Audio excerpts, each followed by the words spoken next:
Have you ever thought to yourself before going to sleep, tomorrow is the day I'll change.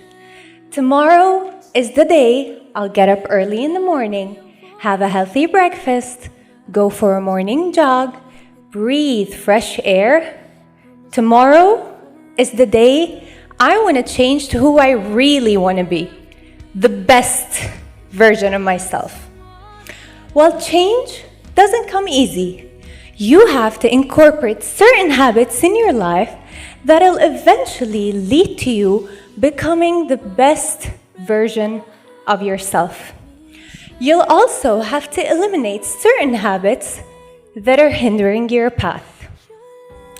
Well, how long will it take you to form a new habit or get rid of an old one?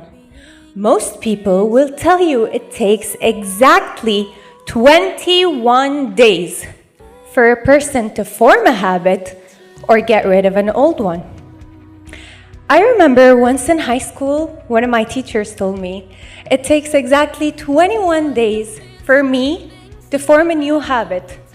And I thought, this is my chance to become a bed maker. I thought that for the next 21 days, instead of getting up every day and yelling, "Mom, please don't forget to make my bed today," I thought I'd do it myself.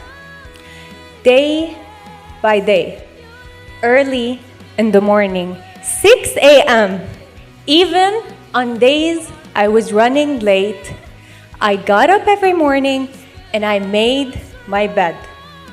And I hated every second of it. And by day 22, I opened my eyes and the first thing I did was say, "Mom, please don't forget to make my bed today." I quit. And of course, that was expected. And I thought, okay, maybe I'm just gonna be a little bit worse at life than bed makers. Whatever.